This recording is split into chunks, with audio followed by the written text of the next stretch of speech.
Hey hello hi everyone, this is Shivam Singh Rajawat और आप देख रहे हैं हिस्ट्रीफाइड। आज के इस वीडियो सेगमेंट में हम चर्चा कर रहे हैं 600 से लेकर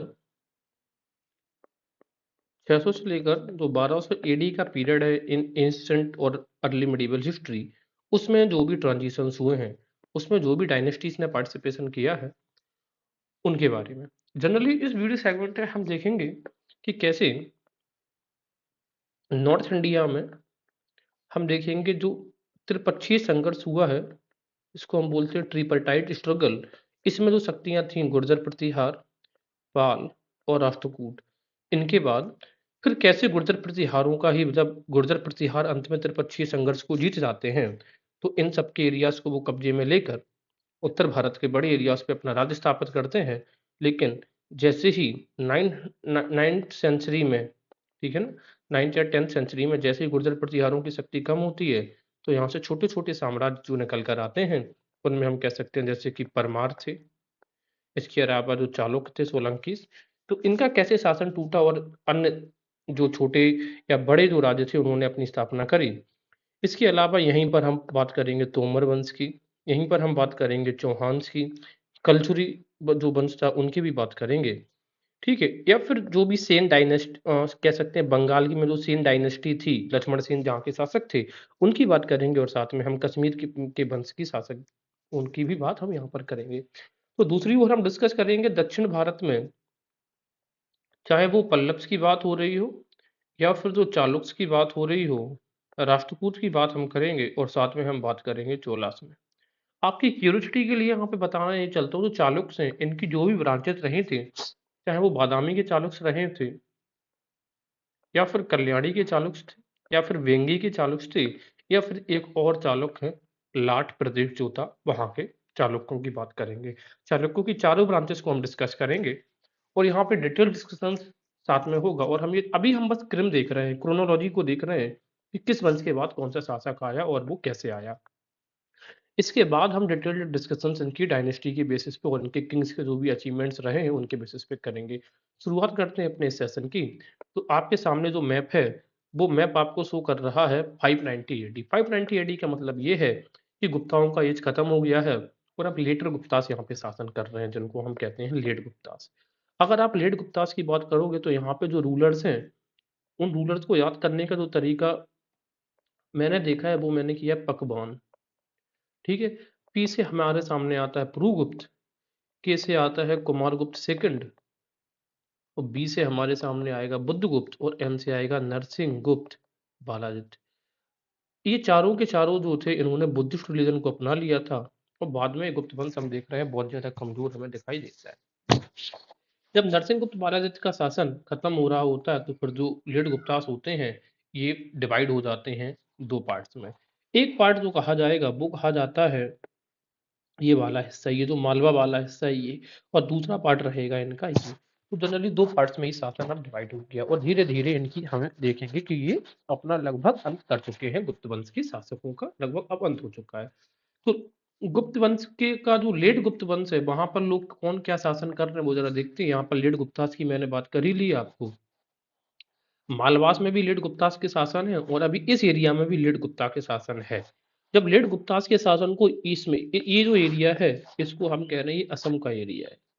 लेट गुप्तास का शासन जब असम से खत्म होगा तो इनको रिप्लेस करेंगे बर्मन वंश के लोग। तो इसी वजह से यहाँ पर आपको बर्मन से दिख रहा है, तो यशो बर्मन जो शासक था असम का वो उसी वंश के लोग। मालवा का भी एरिया हम देखेंगे कि मालवा में किस वंश के कैसे लोगों ने शासन किया।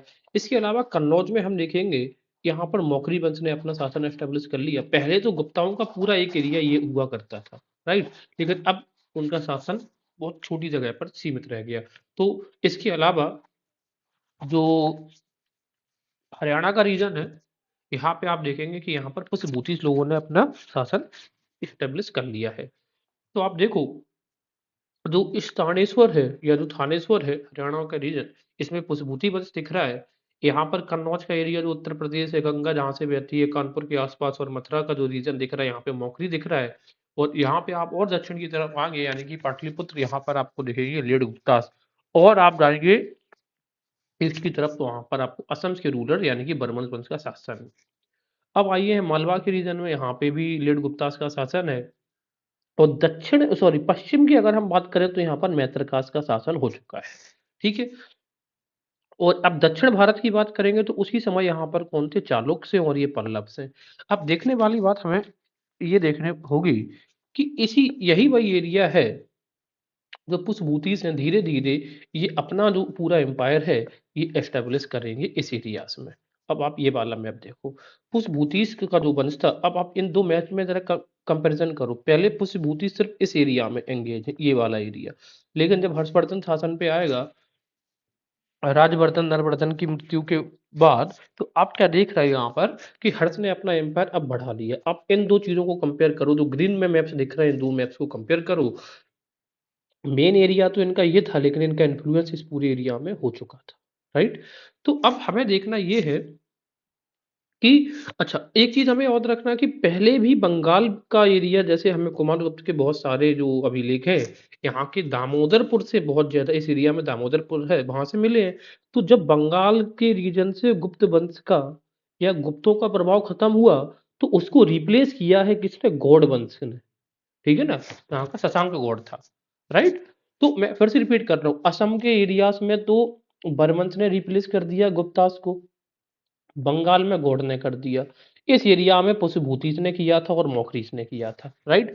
ठीक है। तो अब हम आगे जरा देख रहे हैं कि हर्ष ने अपना पूरा शासन यहाँ तक तो फैला लिया। अब यहाँ पर जो मैत्रकाश थे, तो हर्ष ने यहाँ पर क्या किया है, इनके साथ में उन्होंने, हर्ष ने अपने, किसके साथ में, जो मैत्रकाश थे वल्लभी के, इनके साथ में उन्होंने अपने वैवाहिक संबंधों के माध्यम से अपना राज्य का विस्तार किया। यानी कि इनके में मिलाया तो नहीं, लेकिन अपनी बेटी की शादी कर दी थी। तो यहाँ पर जो मैत्रकाश का शासक था, कह सकते हैं हर्ष का दामाद हुआ करता था। ठीक है। तो अब हर्ष ने जब अपना एरिया, इस एरिया की यहाँ पे जब एक्सटेंड किया, तो आप ये कह सकते हैं कि हर्ष को यहाँ जो ईस्ट कोस्टर्न का लोकेशन है, जो जो पश्चिमी कोस्ट है भारत का, वहां तक का उसको एक्सेस मिल गया था। अब लेकिन आपको एक ये चैलेंज क्लियर यहाँ पे नहीं दिख रहा है कि जब हर्ष इस साइड को मूव तो कर रहा है, तब तो ठीक है, उसने अपने वैवाहिक संबंधों से पहले, हर्ष ऐसा नहीं है कि डायरेक्ट वैवाहिक संबंध हो गए थे, पहले इनके हर्ष और इनके बीच में, दोनों के बीच में लड़ाई हुई है। लेकिन जब हर्ष ने उस इस मैत्रस को, शासक को हरा दिया है, तब उसने अपने वैवाहिक संबंध स्थापित किए। लेकिन जैसे ही हर्ष उज्जैन को क्रॉस करके, यानी कि ये जो आपको रिवर दिख रही है, ये आपको जो रिवर दिख रही है, अब हमें ये भी पता है कि ये रिवर जो है, इस रिवर को आप कहते हैं क्या है, ये नर्मदा रिवर है। तो नर्मदा रिवर के पास जैसे ही आएगा, तो येलो लाइन पे आ गया, और येलो लाइन क्या है, ये चालुक्य है। तो आप ये देखो, चालुक्य को अगर हम देखें, तो ये चालुक्य का उत्तरी इलाका है या नहीं है, बिल्कुल इलाका है। तो कह सकते हैं, जब हर्षवर्धन अपने आप को दक्षिण की तरफ एक्सपांड कर रहा था, तो वो टकरा जाता है चालुक्य की उत्तरी सीमा से। तो यहाँ पर जो चालुक्य है, उसका नाम है क्या, पुलकेशिन द्वितीय। पुलकेशिन द्वितीय और हर्ष के बीच में यहाँ पर होगा एक बैटल। राइट, जिसी को हम बोलते हैं नर्मदा के तट पर। ये लगभग तारीख है 634 है। ये थोड़ी बुक्स में कभी कभी अलग भी दी गई है, on the basis of contemporary historians. Right. तो ओवरऑल हम ये मान के चल सकते हैं कि हर्ष जो अपना दक्षिणी विस्तार कर रहा है, तो पुलकेशिन के साथ में उसका युद्ध हुआ, और अंत में जीता आएगा कौन, पुलकेशिन। तो इस तरीके से हम ये कह सकते हैं कि हर्ष का जो साम्राज्य था, वो उत्तर भारत में ही लिमिट रह गया। हर्ष ने इन एरियाज पर तो अपना शासन एक्सपांड किया है, हर्ष ने पूरब की तरफ अपना शासन एक्सपांड कर लिया, पश्चिम की तरफ उसने मैत्रकाश के संबंध बना लिए हैं, दक्षिण में उसका अभियान रोक दिया किसने, पुलकेशिन सेकंड ने। चलिए, अब इतनी चीज हमें समझ में आ गई है। तो हर्ष का हमने पश्चिमी अभियान देख लिया है, और ये दक्षिण में देख लिया। अब हर्ष की बात करते हैं इसकी पूरब की तरफ। अब पूरब की तरफ कहानी ये है कि हर्ष का जो भाई था, तो हर्ष के भाई ने जब शासन संभाला, तो वो बहुत ज्यादा चैलेंजेस से घिरा हुआ था। कौन घिरा हुआ था, हर्ष का भाई। इसी वजह से हर्ष जब गद्दी पर बैठता है, तो हर्ष को भी सेम चैलेंजेस फेस करने होते हैं। और दूसरी सबसे बड़ी बात यह है कि जो हर्षवर्धन जब शासन पर बैठता है, जैसे मृत्यु उसकी भाई राजवर्धन की गई थी, राजवर्धन की मृत्यु जो है, तो राजवर्धन था वो गॉड का जो ये जो गॉड वंश का शशांक है इसने इसको मार दिया था इसके भाई को। कहने का मतलब है यहाँ पर जो शासन है इस एरिया में वो है अभी राजवर्धन का। और इन दोनों अब देखो इन दोनों की लिमिट्स बन रही हैं तो यहाँ पर लड़ाई झगड़े तो होंगे। तो गॉड ने इसको क्या कर दिया, किल्ड, मार दिया। तो अब ये पिक्चर से खत्म हो गया मान लेते हैं, ठीक है। अब ये इसकी तो डेथ हो जाती है। तो अब यहाँ पर गद्दी पर जो शासक आएगा वो कौन आएगा, हर्षवर्धन। तो हर्षवर्धन ने ये कसम खाई थी कि हम गॉड वंश को खत्म कर देंगे। लेकिन सबसे बड़ी बात यह कि अब हर्ष का जो टेरिटरी आप देख रहे हैं, तो हर्ष का जो मेन सेंटर है वो तो यही एरिया है, प्रभाव उसका यहाँ तक है वो एक अलग बात है अभी, ठीक है। लेकिन मेन सेंटर उसके जो पावर सेंटर है, जो कोर एरिया है वो तो यही है। तो हर्ष बहुत ज्यादा प्रॉब्लम फेस कर रहा था गॉड वंश को इस इतनी दूर तक आने में, खत्म करने में, लड़ाई झगड़े करने में, वॉर एंड बैटल्स करने में।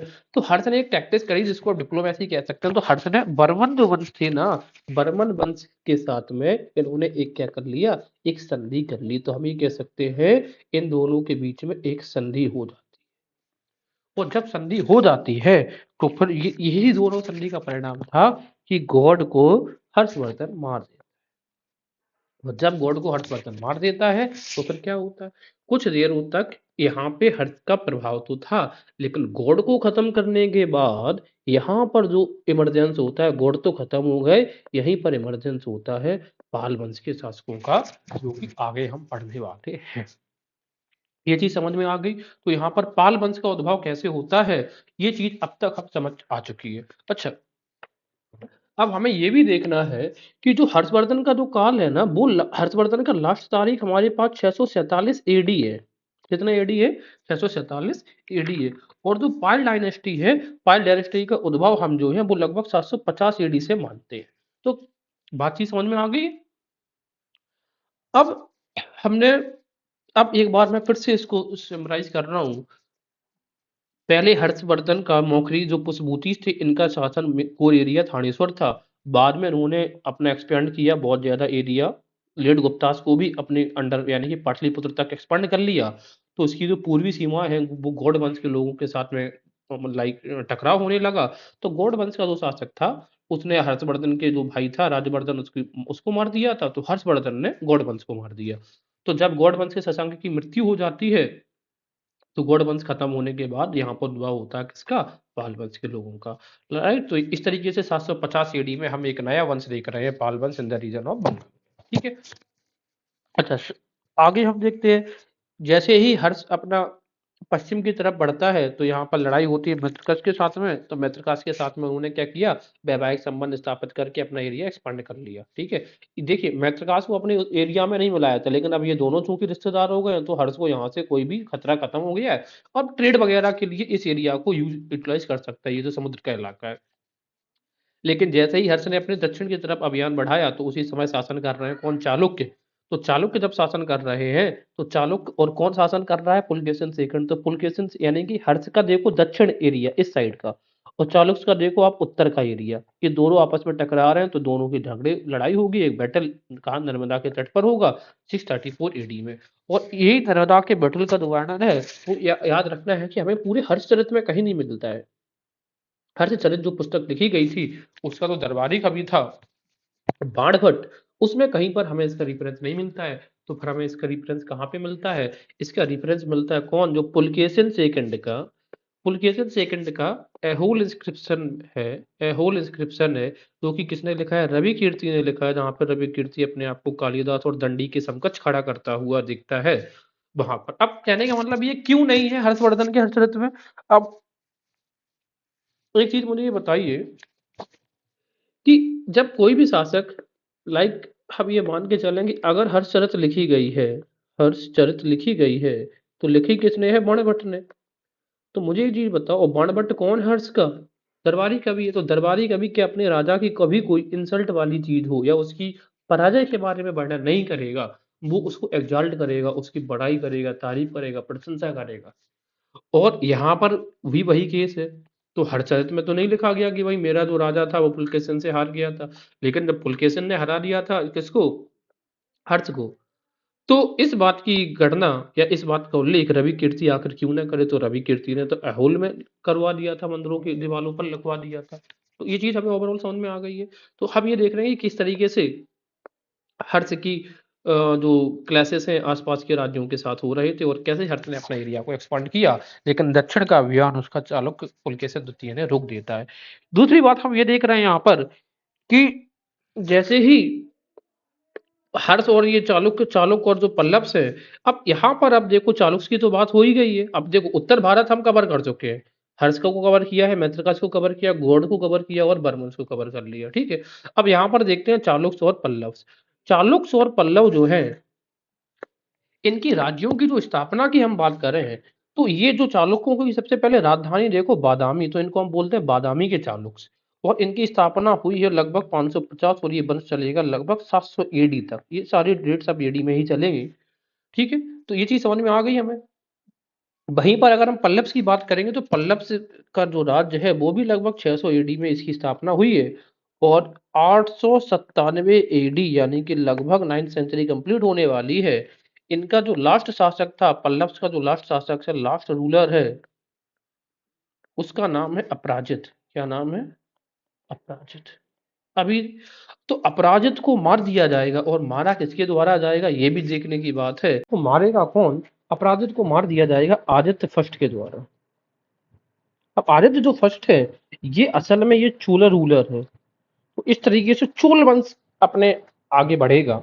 अब गौर करने वाली चीजें ये है कि जो आदित्य वन है, आदित्य वन तो इसको मारेगा, यानी कि आदित्य वन अपराजित को मारेगा। ये मारेगा 897 एडी के आसपास। एडी के आसपास नहीं, एक्चुअल एग्जैक्ट लोकेशन ही इसका 897 एडी। एक युद्ध हुआ था इन दोनों के बीच में, तो उसने उसे मार दिया था।